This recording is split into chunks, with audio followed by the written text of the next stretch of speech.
Sam Cowan is an energetic 5-year-old. He loves the chase, picking up hidden finds and skipping rocks at this lake near his North Seattle home. Nice throw. This family looks like others, just having fun. What you don't see is the constant fear of an unpredictable disease. Constantly throughout the night, you're just kind of sticking your hand on him, make sure he's still breathing. You know, you just never know. Sam suffers from febrile infection-related epilepsy syndrome, or FIRES.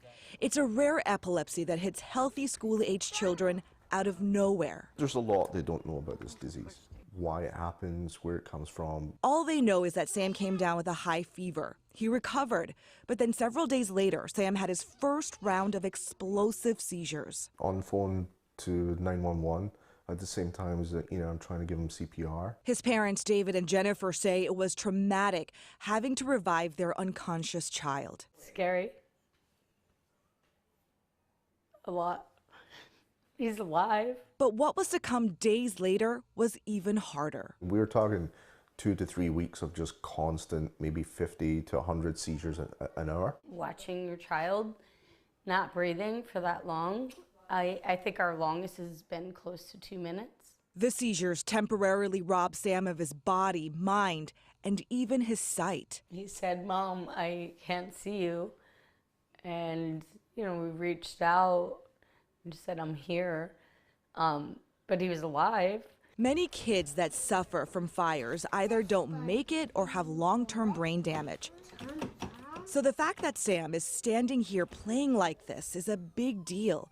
But it wasn't medication that saved him. It was a new diet. We typically utilize the ketogenic diet in children that have been on multiple seizure medicines that are not fully effective. Ketogenic means barely any carbs or sugars, only foods high in good fats. When we don't have those sugars available, the body acts to break down fats to produce ketones.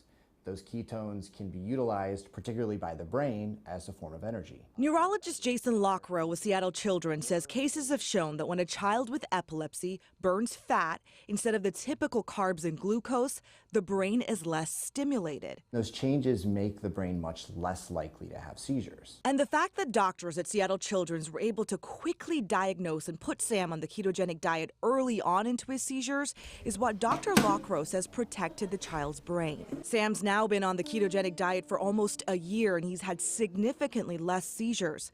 But the lifestyle change means almost everything is off the table. He's constantly asking for fruit and veg, so it's very difficult for him. Sam is allowed a tiny serving of a vegetable or fruit every meal. Just cut a banana and he'll get maybe about that much. And every meal also starts with a shot of oil. This time it's avocado oil. If you want your strawberry, you have to do oils first. His parents are spending a lot of time coming up with new ways to make all types of foods to keep Sam interested. So this is a ketogenic chocolate? Yeah, it's ketogenic chocolate. There's like 1 gram of carbs in the whole thing. Dr. Lockrow says the ketogenic diet is helping a third of his patients fully control their seizures. Now, Seattle Children's is using the method more often for kids suffering from epilepsy.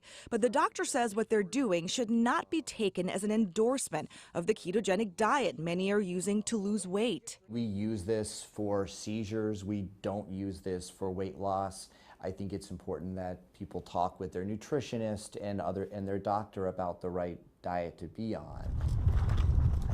In Seattle, Hannah